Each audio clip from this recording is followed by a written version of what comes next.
Oregon and Utah are playing the game of the week in the Pac-12 and in all of college football. Pressure's on for both sides. There's just a little bit more on Oregon, though. Here we go. You are Locked On Ducks, your daily podcast on the Oregon Ducks, part of the Locked On Podcast Network, your team every day.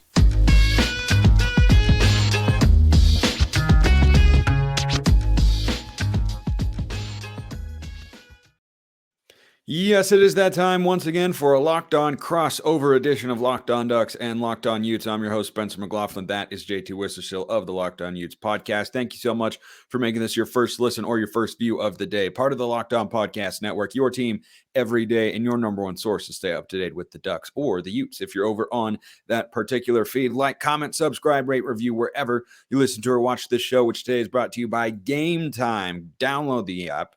Create an account, use code Locked On for $20 off your first purchase. And that word that I slurred together is app. Download the app, create an account, use code Locked On College for $20 off your first purchase. Let's hop right into it, JT. The reason I think there is just a bit more pressure on Oregon here is that Cam Rising is not currently available.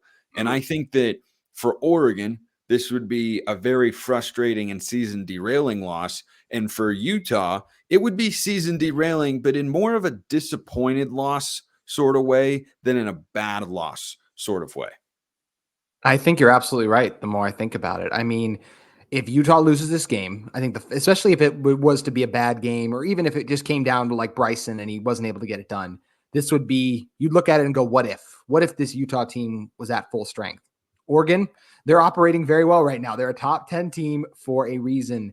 And I just even look, if you do look at it from both sides' perspective, is it worse for, I know Utah's home winning record and all of that, but that Cam Rising's played a huge role in that the last couple of seasons. It hasn't been with a backup quarterback that Utah's been able to beat a top 10 team that they're going to be facing now against Oregon. Yes, they beat UCLA already this season, but look, it's going to be just take everything for Utah to win this game. It's one I think they can win, but it's not a bad loss if you're Utah and say, oh, you lost to Bo Nix and Oregon, a legit team that still has college football playoff aspirations, and they also have Pac-12 contender. And Utah still in the race to get to the Pac-12 championship game. But I think we can also say it's going to be very hard to do that when you still have a game at Washington, and I just don't see this being the year where a two-loss team gets in, especially one that doesn't have a tie. If Utah was to somehow have a tiebreaker over like Oregon and Washington, then they'd have a chance. But it would be so much worse of a loss for Oregon to say we lost to a backup quarterback in Utah's house, especially with how the game played out last time that Oregon made their way down to Rice Eccles Stadium. And there's still some players left from that team. So I think they'll be fired up and ready to go in this one. And it's going to be a great game, but it will be more of a disappointing loss for Oregon because they're pretty much at full strength. Yeah, and I do feel good about the Ducks in this spot, just to give you a quick preview of our predictions, which are coming later in the show. But you talked about Oregon being closer to full strength than Utah. That's unquestionably too. This is still going to be a really good, challenging football game for the Ducks to ultimately win. Utah has not lost with fans in the stands at Rice Eccles since 2018. What is it up to now? 33 consecutive games?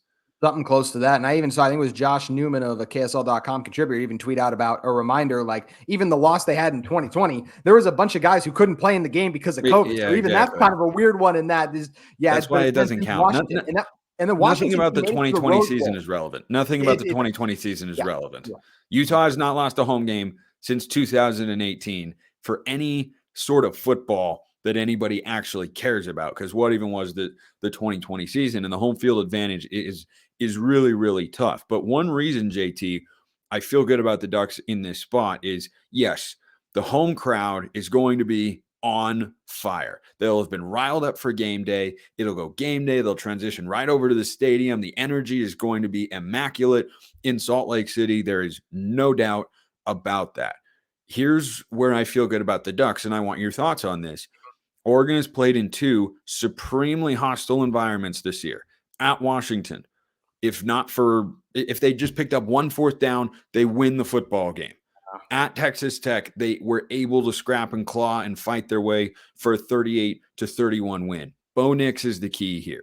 Bo Nix and those two true road starts in Pac-12 play where you have actually hostile environments against at least decent football teams has gone for over 300 in both games, and has not turned the football over in either of those contests. This is the most experienced quarterback in the history of college football. Nobody else has started more games than Bo Nix. And the great neutralizer, you can't neutralize it entirely because I expect Oregon to have some false starts in this game. But that Utah crowd is not going to rattle Bo Nix the way they could a Dante Moore or insert another, young, less experienced quarterback across the Pac-12 or across the country, even a Graham Mertz, for instance. Best quarterback that will have come to Rice Eccles Stadium to play. And I agree with what you're saying. He's played in hostile environments. I mean, his first start of his career was against Oregon at AT&T Stadium. So that place was already a ruckus environment. And ever since then, he's gone on to now do what he's done with the Ducks. I think he's a legit Heisman contender. And I do think, yes, the false starts, I do think a couple of will happen. I think there's going to be some miscues because there could be some issues in blitz pickup, all those kind of things that just tend to happen to teams inside Rice Eccles Stadium because whenever it gets loud. And also the altitude thing is a thing we've seen affect teams time and time again. It's part of the reason that Utah playing at the Utes is just such a challenging task. But Bo Nix should play pretty well. I mean, I wouldn't be surprised at all if he didn't have an interception, maybe got strip sacked one time, because even strip sacks are more so on the offensive line getting beat, which Jonah Ellis is a really good pass rusher. He's capable of getting home. And then when you look in the secondary, Utah does have playmakers. Cole Bishop, Zamiah Vaughn coming off a really strong game too. So I think it's possible for Utah to still pick off Bo Nix, but by no means do I expect, if we go back to the UCLA game, I mean, like the domination that they had over Dante Moore to the point you said is not going to happen here. Oregon should move the ball. And it's not because, this Utah defense, even though they're so high ranked, they're not as good. No. This is best on best, in my opinion. The Oregon offense versus the Utah defense, two of the best units at both of those respective sides of the ball in the conference and in college football in general. So I think it's going to be a fantastic matchup. I do not expect Oregon to walk into Rice Eccles Stadium and throw up 40. They're capable of that. I'm not going to fall out of my chair if it happens, but this Utah defense, I think, is capable of forcing some 3 and outs, some drives that stall. But Oregon's going to finish drives too. That's what's going to make this game so much fun. And I bet there's going to be a lot of NFL scouts in attendance too, Spencer, because if I was an NFL evaluator, I would want to see how Bo Nix is going to do against a lot of guys on this Utah defense who are also going to be playing on Sundays in the near future. Yeah, like Jonah Ellis, for instance, among them. Most notably, they'll be missing Lander Barton, though, from that run defense that has been, just gaudy this year, frankly, for the Utes. It has been the strongest element of their run defense. And we've got plenty of matchups to break down, but I'm curious as to that one, JT, and kind of the counter that Oregon might come with. The Ducks offense this year, their best trait has been their balance. They can run the football really well, 227 yards a game. Bo Nix throws it very well in the 300 range. I have to double check the exact number, but it's not uncommon for him to go over 300 yards. So how do you see this Utah defense holding up against the best rushing attack statistically they have faced all season, and then countering that with a quarterback in Bo Nix who can hurt you in the air or on the ground? I think it's going to be a great matchup. That's where it helps that Utah does have so many elite players that will Utah pad the box maybe a little bit. I mean, Cole Bishop's going to play in the box just because he's so good close to the line of scrimmage. You're going to see him down there a fair amount, but I also think you'll see him bail out on 3rd and longs and play coverage as he does, helping out on the back end. So I do think Utah should be able to hold up well against the run with only 4. Yes, they didn't get off to a great start against USC, and everyone loves to blast Lincoln Riley for getting away from the run. They did try to run it a few other times in that game. It just got them in a lot of 2nd and long situations because the Utah run defense really did round into form. So that's why I think a lot of people aren't giving this Utah defense enough credit for early on, like, they got gashed by the Trojans and then it was Lincoln Riley's fault. No, it was Utah still doing a lot of things, including forcing a fumble in that game that really helped turn things around for Utah in the eventual victory against the Trojans. So I do think Utah defensive line is going to be able to win up front. I think the linebackers are still going to execute. Losing Lander Barton hurts. Really helps when you have a guy like Leavani Damuni as the kind of the 3rd guy who's already played a ton this season. He's a guy who's done a lot of great things at Stanford, been really good so far this year for Utah. So I expect him to step in and do well instantly. And Utah, look, as much as they've given up a couple big plays on the season, their defense always responds, and they've also forced numerous coverage sacks. So I do think this is a good secondary as well. And once again, I just go back to best on best. I think the Utah defense is going to force some 3 and outs, and there are going to be times where Bo Nix has nowhere to go. We'll see if he can tuck it and run it and get the first down, or if a guy like Cole Bishop or Levi Damuni that we mentioned is going to be able to meet him before he's able to reach the sticks. But yeah, we're going to see both guys on each side. So Troy Franklin's going to make a big play. Bucky Irving will get loose for a run or two because great players are going to make plays at the collegiate level like that. And I do think that it's going to be fun to watch both sides go at it and just see who makes enough plays on the other side. Is Utah going to win the turnover battle? That's one of the key things to me.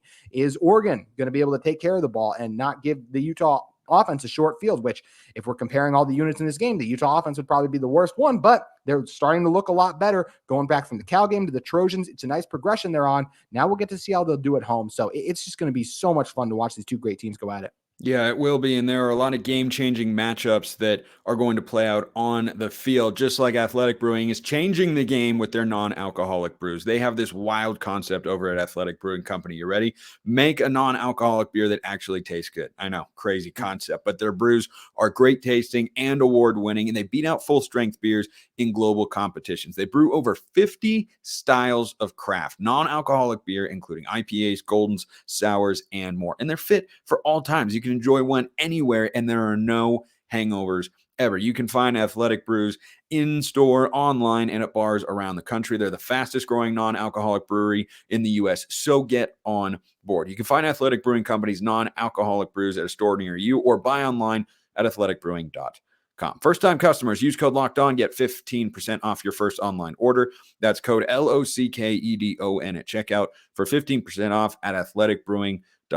Near beer, exclusions and conditions apply. Athletic Brewing Company, fit for all times. And you, as a want-to-be attendee of your favorite sporting event or otherwise, can be fit to go to that event if you check out Game Time. You shouldn't have to worry when you're buying tickets to your next big event. Game Time is the fast and easy way to buy tickets for all the sports, music, comedy, and theater events near you. With killer last-minute deals, all-in prices, views from your seat, and their best price guarantee, Game Time takes the guesswork out of buying tickets. Game Time is the only ticketing app that gives you complete peace of mind with your purchase. See the view from your seat before you buy so you know exactly what to expect before you arrive. Take the guesswork out of buying tickets with Game Time. Download the Game Time app, create an account, use code LOCKEDONCollege for $20 off your first purchase. Terms apply. Again, create an account, redeem code LOCKEDONCOLLEGE. That is Locked On College, the promo code for $20 off. Download Game Time today. Last minute tickets, lowest price guaranteed. JT is a wise man. Those watching on YouTube are aware that he has adopted the mindset and the energy of a second segment sip and the importance to deliver a quality podcast, which is what we're doing our very best to do here for you all today. Appreciate everybody being tuned in. So let's talk about some matchups. I think the biggest unit matchup here in this game, JT, Oregon O-line against Utah defensive line. Because that offensive line, I don't think is quite as foundational to what Oregon did a season ago. They've still been very good. Bo Nix has only been sacked 4 times all season, and they're running for 227 yards a game. Jordan James and Bucky Irving, not in that order necessarily, but Jordan James is really good too. The backup running back, he's in for Noah Whittington, who's out for the season with an injury.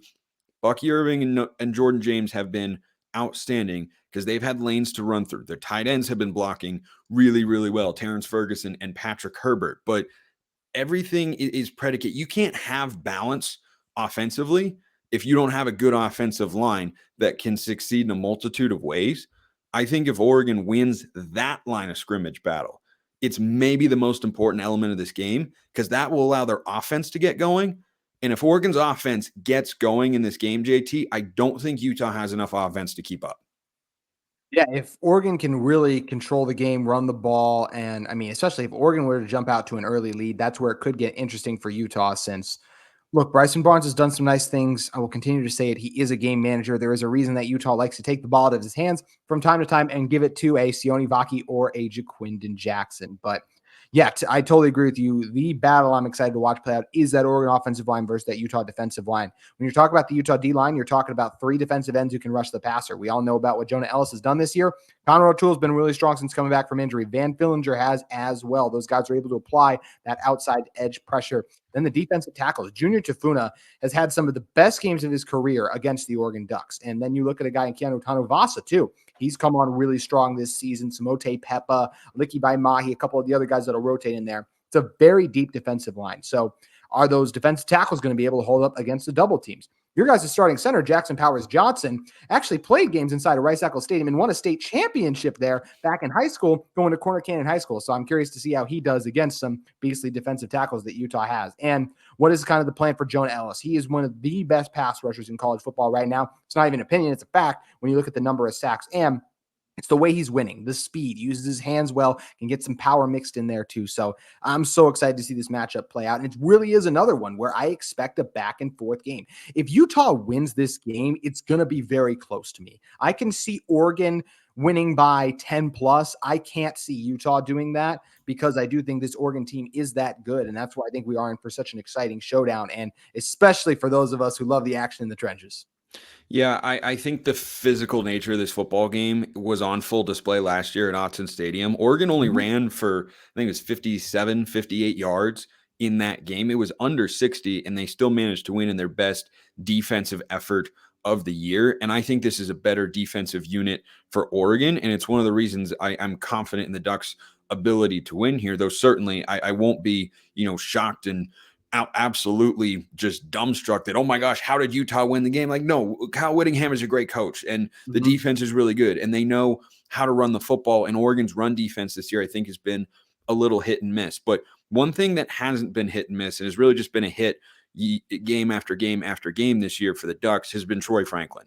And Troy Franklin last year was, going up against Clark Phillips, as was the entire Oregon offense. He very nearly had a game-clinching pick six. Shout out to Cam McCormick for the tackle in that game, or else Oregon loses, and Phillips has the clincher there. But when I look at this Utah secondary, Cole Bishop is the guy that stands out the most, but you know that Troy Franklin's the number one target. It's pretty clear. He has 16 more catches than the number two target on the Ducks. That's Tez Johnson this season. So who matches up with Troy Franklin, and how do you feel about that matchup for the Utes? I think it'll be a lot of Zamiah Vaughn, but I think they feel confident in Miles Battle, JT Broughton, these other corners who have done a good job all season long on elite receivers. Once, like Brendan Rice made a couple of grabs last week, but for his overall standard, I felt like he was pretty quiet. And that's a lot of credit to the way that Vaughn played, who really is rounding into form as the kind of elite corner on this Utah defense. So him and Franklin going to be a great battle. I can already see the plays where Troy Franklin brings in the contested catch. I can also see the one where Zamiah Vaughn gets a little physical. Troy Franklin's mad he didn't get a flag, and then he's walking off to the sideline. That's the kind of night we're in for. And then a late flag comes in from the back judge. Yeah. Continue. Yeah, there you go. Yeah. That's the kind of night we're in for at so many different matchups on the field. But I think Vaughn is the main guy to watch out in that regard too. But look, I think we've done a really good job talking about how this Utah defense then matches up with the Oregon offense. But this is really going to come down to the Utah offense in so many ways, because once again, I do expect Utah to force some punts. I don't expect Bo Nix to throw for over 400 yards inside Rice Eccles Stadium. Quarterbacks just don't do that. So to me, I think Utah will have some success running the ball. They have their offensive line coming together a little bit. I like Oregon's front seven too. Another back and forth battle to me.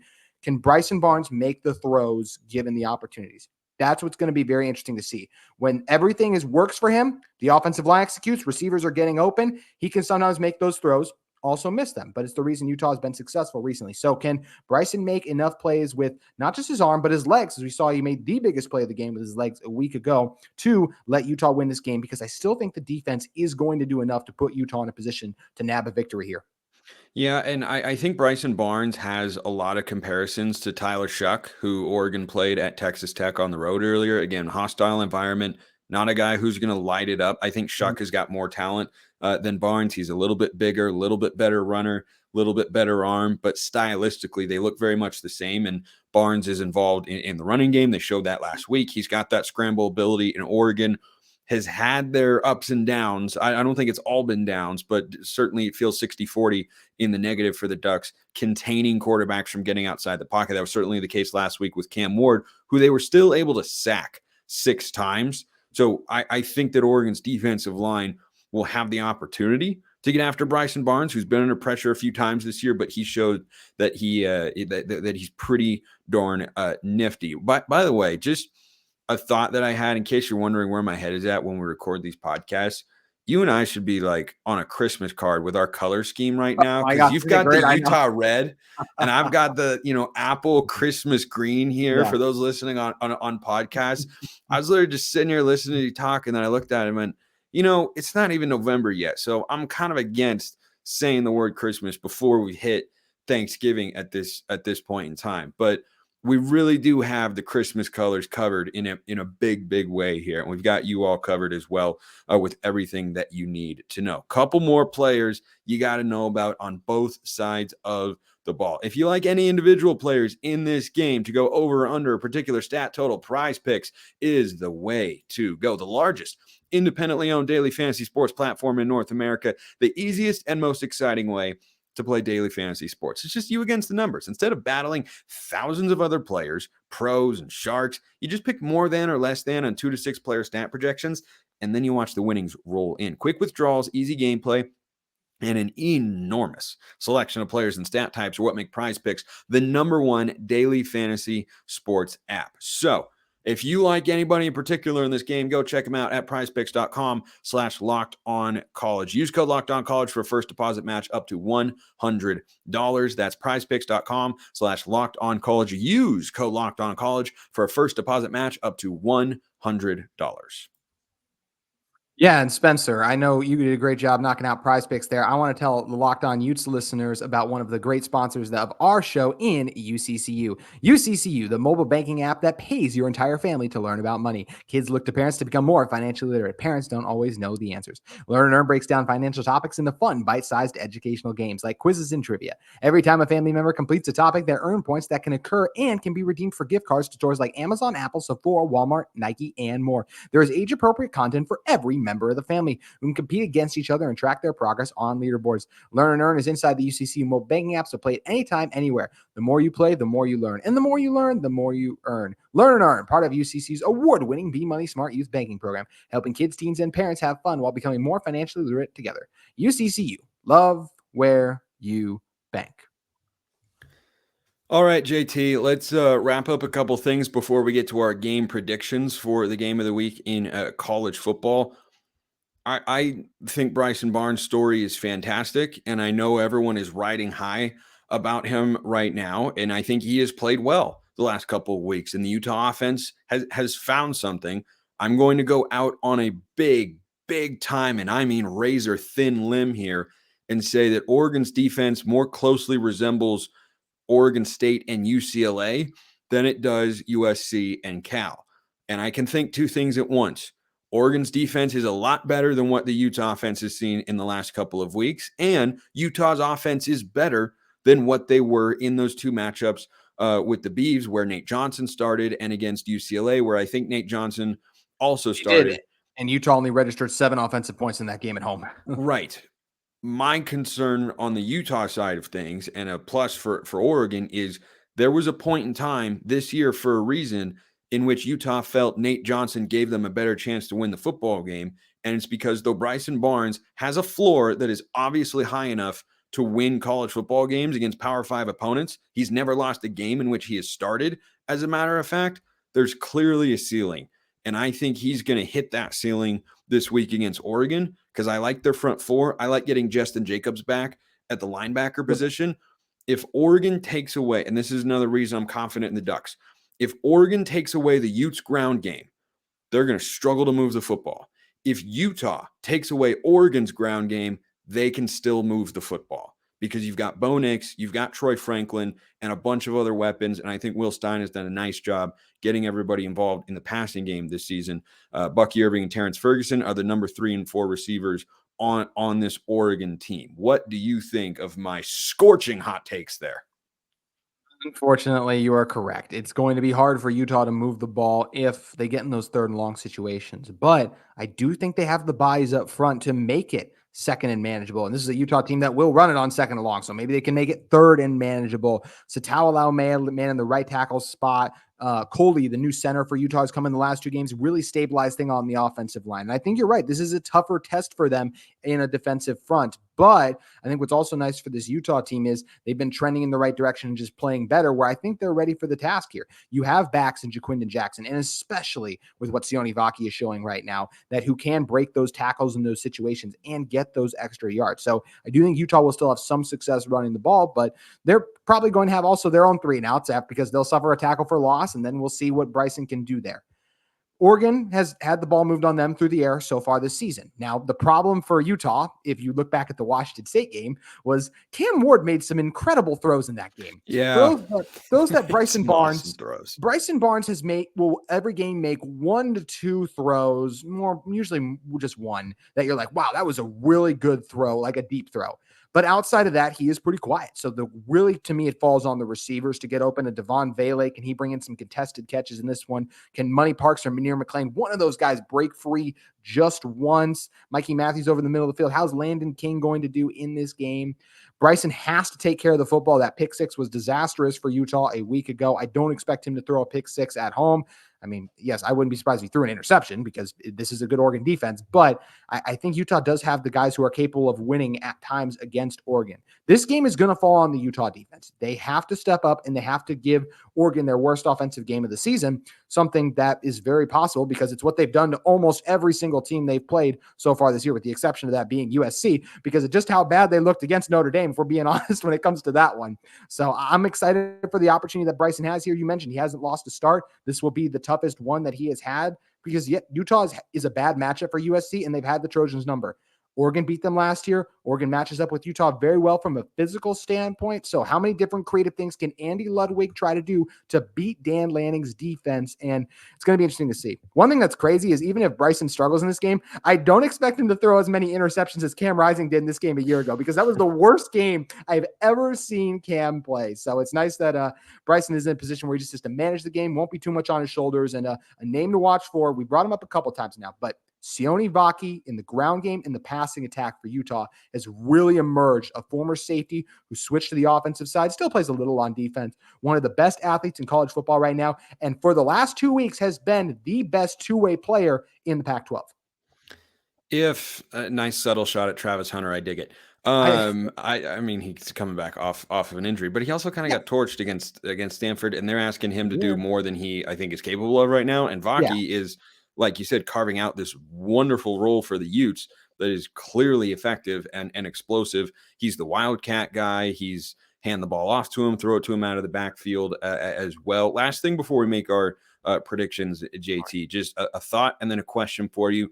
I think there's only one way that Utah wins this football game. If this becomes a shootout, it's advantage Oregon all the way. The one way that Utah wins, though, is they're able to run the football, keep Bo Nix on the sideline, make Oregon kick field goals. The red zone offense, I think, has been good overall on the season. The numbers reflect that. Has not always been perfect. So I think that that's the formula for the Utes. And if they get away from any of those things, if they can't hold Oregon to field goals, if they can't run the football, I think they struggle there. One other thing, though, is the Utah offensive line in the run blocking department has been very good. They've had an injury or two up front, I know. How do you feel about them in the pass blocking department? Because Oregon this season has been much, much better getting after the quarterback as a team, having compiled 25 sacks through 7 games this season, including none in week 1. You're correct. They run block better than they pass block, but I even thought last week was a step in the right direction for them. I also expect some of the guys like Satao Laumea, he didn't play his best game at USC, still was solid, but not his best game. I expect guys like him to play better at home. And in pass protection, the left tackle spot, still the one to watch for Utah. I thought Tongai, who came in for the injured Spencer Fano last week, played really well, honestly. And since the new players emerged for them at center in Coley, who they've swapped out Jaron Kump for, I think they've looked better overall. But look, earlier in the season, this Utah did struggle with blitz pickup at times. Will that be fixed going forward? I think it'll be better, but there will probably be times still where a blitz gets home. USC got home a few times too. So that's kind of goes back to what I talked about, where I do think Oregon sacks Bryson Barnes once or twice in this game. I think there are negative plays where Utah has to punt it away offensively because the Oregon defense does have guys on it as well. It's just, if you're Utah, can you limit those negative plays? And Spencer, you brought up how you thought there was really only one way for Utah to win this game. I'll add another. I think if Utah wins the turnover battle, I expect them to win this game. If they're able to force those fumbles, if they're able to get an interception on Bo Nix, that's where I think you give this offense a short field. That will be the other area and opportunity that Utah can capitalize. Utah just continues to find new ways to win, and I'm excited and hopeful that they're going to continue to find that this coming Saturday when the game of the college football season in town in Salt Lake. Yeah, and Oregon has only turned it over once this season. It was an inconsequential interception against Colorado. Other than that, They've been the best in the country protecting the football this year. So they have to do what Oregon has not done this year, and that's force the Ducks offense into some giveaways. Last stat before we each make our game predictions. Last 2 weeks, Utes offense, 34 points per game. Opponents have registered just 1 sack. That was USC. The 2 weeks prior, when the offense managed 1 touchdown each week, Utah surrendered 4 sacks in each of those games. I think pressuring Bryson Barnes with Jordan Birch and Brandon Dorlus and Mateo Uyunglele, and they've had a lot of guys contribute to that 25 number of sacks this season. I think that's going to be a big thing here. I'll start with my prediction, JT. Oregon favored, according to our friends at FanDuel, by 6.5 points. I like Oregon to win. I like Oregon to cover as well. I think Utah will have maybe some early success on the ground, but Oregon's defensive adjustments have been really good, whether that's, adjusting to stop the run or adjusting to stop the pass. And I think they load up the box. I think Justin Jacobs, the linebacker, is a difference maker in that regard, and that unit has played well as a whole. I like this Oregon defense. The offense is rolling. It'll probably be Oregon's most sluggish offensive performance of the season. Duck fans should be prepared for that. It's not going to look even like it did against Washington State with big chunk plays and moving down the field and just not quite scoring. It's going to be a lot harder across the board. You're not going to run for 250 yards. No one's even hit 150 against Utah in this game. I think Oregon's still capable of getting around 200, but I don't know if they could get 250, 260. I think Oregon kicks a late field goal to cover the spread, and they win the game 31-20 and end the Utes' home winning streak that goes back to 2018.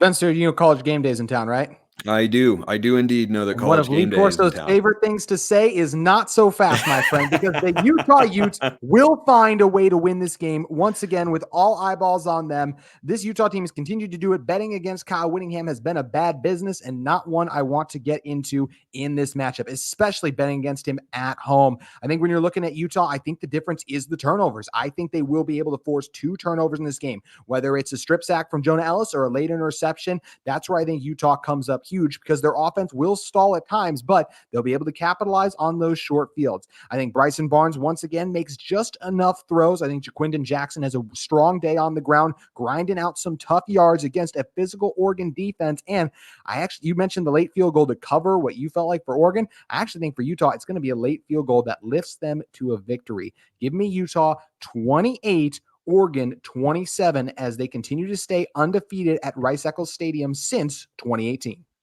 28-27 for JT, 31-20. We both think our team is going to win. Maybe we'll just have to come back next week one way or the other in our Christmas-colored attire. JT Wistrcill of Locked On Utes. This has been an episode of Locked On Ducks crossover edition. JT, appreciate it, man. Looking forward to what should be an awesome football game in an awesome environment at Rice Eccles. Be a lot of fun. Always fun doing these with you, Spencer. To all my Oregon people, appreciate you listening. I'll see you next time. Have a wonderful rest of your day. And as always, go Ducks.